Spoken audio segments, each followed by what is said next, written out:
વડોદરામાં કરોડોનું નકલી work visa કૌભાંડ, બાપ બેટાના આગોતરા જામીન નામંજૂર, છતાં આરોપીઓ પોલીસ પકડથી દૂર, પીડિતોનો આક્રોશ અને આંદોલનની તૈયારી। વડોદરાના અલકાપુરી ગોત્રી બોગસ તિરુપતિ ઇમિગ્રેશન અને તેજ વિઝા જલારામ ઇન્વેસ્ટમેન્ટના નામે કરોડો રૂપિયાનું વિઝા કૌભાંડ આચરનાર બાપ બેટા કશ્યપ પટવા અને જિજ્ઞાસુ પટવા સામે પીડિતોનો રોષ ફાટી નીકળ્યો છે। 200થી વધુ લોકો સાથે છેતરપિંડી કરનારા આરોપીઓના અદાલતે આગોતરા જામીન પણ નામંજૂર કર્યા છે, છતાં પોલીસ તેમને પકડવામાં નિષ્ફળ રહી છે। આગેવાન કાર્યકર્તા યશ મહેતા, શ્વેતા વ્યાસ અને અનિશ મહેતાની આગેવાનીમાં ગુજરાતભરમાંથી આવેલા પીડિતોએ બેનરો સાથે મેયર ઓફિસ, કમિશનર કચેરી અને અકોટા પોલીસ સ્ટેશન ખાતે ઉગ્ર વિરોધ પ્રદર્શન કર્યું। પીડિતાનો આક્ષેપ છે કે વારંવારની લેખિત રજૂઆતો અને એફઆઈઆર છતાં પોલીસની મિલીભગતને કારણે આરોપીઓ ખુલ્લેઆમ ફરી રહ્યા છે અને નવી ઓફિસો ખોલી રહ્યા છે। ન્યાયની રાહમાં કેટલાક પીડિતોએ દમ તોડી દીધો છે। પીડિતોએ ચીમકી આપી છે કે જો વિજય માલ્યા, નીરવ મોદી જેવા આ ઠગ બાપ બેટા સામે ત્વરિત કડક પગલાં ભરી નાણાં પાછા નહીં અપાવવામાં આવે તો આંદોલન વધુ ઉગ્ર બનશે। ફરિયાદથી અને પીડિત લોકો ગાંધીનગર ડીજી ઓફિસ સુધી આંદોલન પણ કરવાની તૈયારી બતાવી રહ્યા છે। પીડિતોની લડત એક જ છે, તેઓને ન્યાય મળે અને ફસાઈ ગયેલા રૂપિયા તેઓને પાછા મળે। જ્યાં સુધી સંતોષપણે ન્યાય નહીં મળે, આ લડત ચાલતી રહેશે અને વારંવાર રજૂઆત, ફરિયાદ અને આંદોલન જારી રહેશે। આવા લેટેસ્ટ અપડેટ સમાચાર જોવા માટે જોડાયેલા રહો વિશ્વ ભારત ન્યૂઝ સાથે। અમે સીપી ઓફિસમાં આપી છે, કમિશનરને આપી છે અને આજે અમે મેયર ઓફિસને આપવામાં આવ્યા છે કે જેથી તમારા મીડિયા દ્વારા જાણ થાય કે આવો વડોદરામાં કરોડોનો ફૂલેકું કરવાનો માણસ નવેથી બીજા લોકોને ના લૂંટે।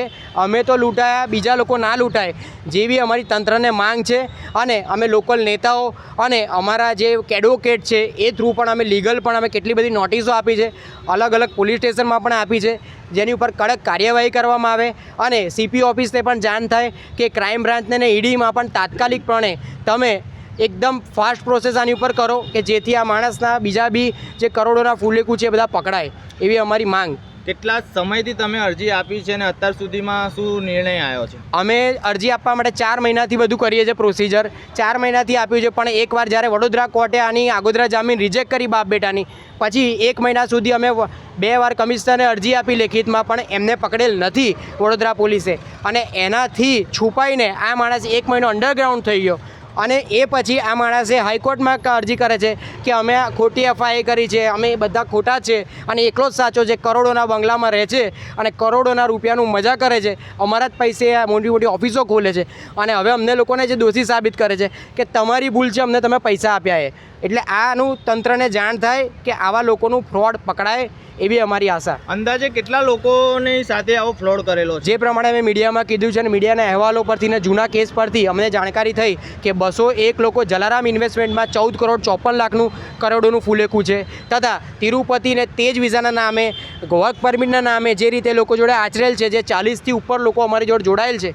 અને 10 લોકો ઉપરના કેસ નોંધાયેલ છે, જે પ્રમાણે 4 કરોડ એ અને મુનિ સેવા આશ્રમના નામે પણ આના ઉપર કેસ થઈ ચૂકેલ છે અને જલારામના નામે બીજા પણ કેસ થયેલા છે, તથા આના ઓફિસના સ્ટાફ દ્વારા પણ 3 મહિનાથી આ લોકો સેલેરી આપતા નથી અને લોકોના પૈસા કઈ રીતે પચાવી લેવા અને જે રીતે કહેવાય કે જે ચોર તો રાત્રે ચોરી કરે છે, પણ આ તો સીધો એકદમ કઈ રીતે કે સીધો પડદા પર આવીને બધાને લીગલ અને એકદમ સારી રીતે ધોળા દિવસે ચોરી કરે છે અને આવા ચોરની ધરપકડ થાય। અમારી તંત્રને એ જ માંગ છે કે આવા ચોરને પકડવામાં આવે।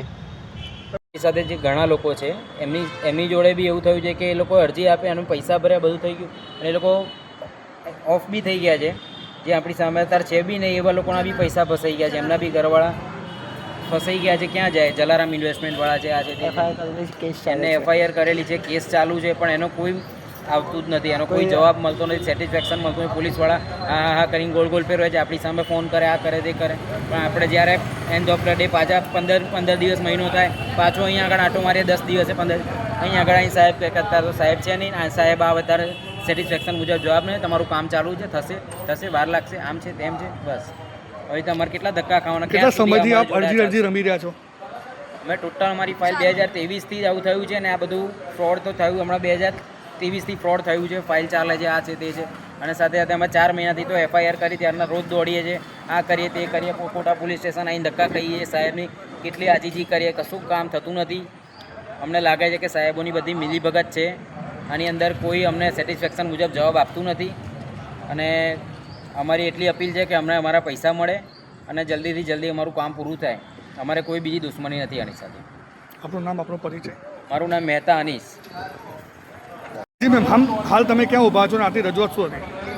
હું અકોટા પોલીસ સ્ટેશને ઊભી છું. આજે સવારે 11 વાગ્યાથી અમે લોકો ફરી રહ્યા છે. પહેલાં અમે મેયર ઓફિસમાં ગયા. અમે એક અમારી અરજી આપી છે. ત્યાં અમે રજૂઆત કરી છે, પણ અમારા જે મેયર સાહેબ છે એ દિલ્હી ગયા છે, એટલે અમે એમને મળી નહીં શક્યા. પણ અમે ઓસી કોપી લઈને પાછા આવ્યા. એના પછી અમે લોકો કમિશનર ઓફિસે ગયા. અમે લોકો કમિશનર ઓફિસમાં 3 અરજીઓ આપી છે. છેલ્લી અરજી અમે લોકોએ 6 જુલાઈએ આપી છે, પણ એનો બી કોઈ અમને જવાબ નથી આવ્યો. ત્યાંથી અમને કીધું છે અકોટા પોલીસ સ્ટેશને જાઓ. અકોટા પોલીસ સ્ટેશને અમને કોઈ જવાબ નથી આવ્યો. અમને કોઈ સંતોષ મળે એવી રીતના જવાબ નથી મળી રહ્યો. અહીંયા જમીન પાસે અમને બધું 2023 હજુ સુધી અમારી જોડે ફ્રોડ જ થયું છે. એ જીજ્ઞાસુ પટવા નામ છે, તિરુપતિ ઇમિગ્રેશન, એનો છોકરો છે કશ્યપ પટવા. એ લોકોએ અમારી જોડે ફ્રોડ કર્યો છે. ટોટલ એને 22 કરોડનો ફ્રોડ કર્યો છે. 200 લોકો જોડે 14 કરોડનો ફ્રોડ થયો છે, અને અમારો જે ગ્રુપ છે તિરુપતિ ઇમિગ્રેશનનું, એની જોડે 4 કરોડનું ફ્રોડ થયું છે. પણ હજુ સુધી અમને કોઈ સહાય મળે એવું કશું બન્યું નથી. પોલીસવાળાએ બી અમને કોઈ સહાય કર્યું નથી, અને અમે લોકો નિસહાય થઈ રહ્યા છે. એને હજુ પાછું 2 ઓફિસ ખોલ્યા પછી જે 2 ઓફિસ જે જૂની ઓફિસ હતી એ બંધ થઈ ગઈ. ત્રીજી ઓફિસ એને પાછી નવી ઓપન કરી છે. એને કોણ રજૂઆત આપે છે કે પાછી નવી ઓફિસ ઓપન કરે? તમે ફરજ બી નોંધાવી હતી? આગોતરા જામીને છે. એને આગોતરા જામીન, એના અને છોકરાના આગોતરા જામીન કેન્સલ થયા છે.